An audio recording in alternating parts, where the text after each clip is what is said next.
Hi viewers. இன்னைக்கு November 23. Siragadikka ஆசை serial என்னாச்சுன்னு சொல்லி பார்க்கலாம்க்கு முன்னாடி சின்ன சப்ஸ்கிரைப் பண்ணாதவங்க மறக்காம சப்ஸ்கிரைப் பண்ணுங்க.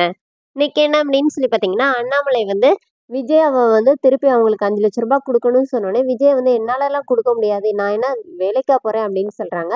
இப்போ அண்ணாமலை என்ன சொல்றாருன்னா, உன்னை கட்டின பாவத்துக்கு நீ செஞ்ச பாவத்துல எனக்கும் பங்கு இருக்குல்ல, பென்ஷன் பணத்துல இருந்து கொஞ்சம் கொஞ்சம் தரேன், அப்புறமா நான் வேலைக்கு போய் உங்க கடனை அடைக்கிறேன்னொடனே, இப்போ முத்து ஓடி வந்து எதுக்குப்பா நீ அப்படி சொல்லிட்டு இருக்க அப்படின்னோடனே, இப்போ அவர் என்ன சொல்றாருன்னா, இங்க பாரு அவ்வளவுதான் அப்படின்னு சொல்லிட்டு அவர் உள்ள போயிடுறாரு. இப்போ விஜய் அப்படி சோகமாவே இருக்கிறாங்க. அப்புறம் ரோஹிணி கிட்டயும் மனோஜ் கிட்டயும் வந்து ஹெல்ப் கேட்குறாங்க. நீ உனக்கு தான் பெரிய பெரிய டீலர்லாம் கிடைச்சிருக்கலாடா, ப்ளீஸ்டா நீனாச்சும் இது பண்ணு அப்படின்னு. அப்போ மனோஜ் என்ன சொல்லிடுறாருன்னா, இந்த மாதிரி வாங்குற காசு எல்லாத்தையுமே அவருக்கு தாம்மா நான் அனுப்பிவிடணும், எனக்கு எதுவுமே கிடைக்காது அப்படிங்கிற மாதிரி சொல்லிடுறாரு. இப்போ ரோஹிணி கிட்ட கேட்கும்போது பேசாம நம்ம மலேசியாவுக்கு டிக்கெட் போட்டுடலாம் அப்படின்னு சொல்றாங்க. அப்போ ரோஹிணி பதறி போய் ஓடி வந்து, இல்ல ஆன்ட்டி அப்படின்னா பண்ண முடியாது, அங்க போனா அப்பாவ பார்க்கறதுக்கு மனு எழுதணும். அதுக்கு 3 மாசம் ஆகுமோ, 4 மாசம் ஆகுமோ தெரியாது.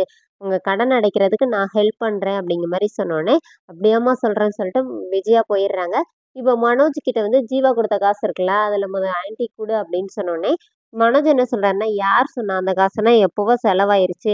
உன்னை யார் இந்த மாரி சொல்ல சொன்னா? என்னைய மாரி சொல்லிட்டு நீயும் தப்பிக்க பார்ப்பியா? நான் உதவுறேன்னு சொல்லி வச்சிருக்கேன்னோனே, ஆன்டி பாவம்ல எவ்வளோ ஸ்ட்ரெஸ்ல இருக்காங்க பாரு அப்படின்னோனே, இப்போ அடுத்த நாள் என்ன ஆகுதுன்னா, ரோஹிணி வந்து வித்யா கிட்ட போய் சொல்றாங்க. அப்ப வித்யா என்ன சொல்றாங்கன்னா, பாத்தியா கடைசியில உன்ட்டயே பிரச்சனை திரும்பிருச்சு.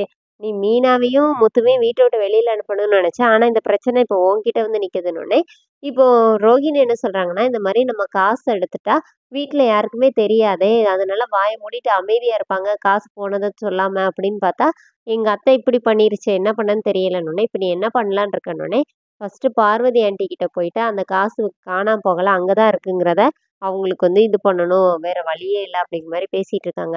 இங்க என்ன ஆகுதுன்னா, முத்து, மீனாவும் வந்து அந்த தாத்தா, பாட்டி இருக்காங்கல்ல, அவங்களுக்கு வந்து கல்யாண நாள் சொல்லி, அவங்களுக்கு வந்து கேக் ஊட்டி, சாப்பாடு வாங்கி அந்த மாரி எல்லாம் செலிப்ரேட் பண்ணிட்டு இருக்காங்க.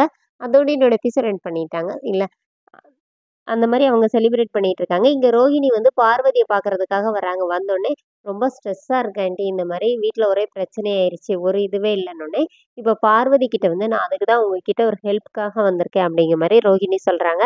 அதோட என்னோட எபிசோட் எண்ட் பண்ணிட்டாங்க. நெக்ஸ்ட் வீக் என்ன அப்படின்னு சொல்லி பார்த்தீங்கன்னா, மனோஜ் வந்து அந்த காச வந்து விஜயா கிட்ட குடுத்தோனே, விஜயா வந்து அத இங்கேயே குடுத்துடுறாங்க. வீட்ல குடுத்துடுறாங்க.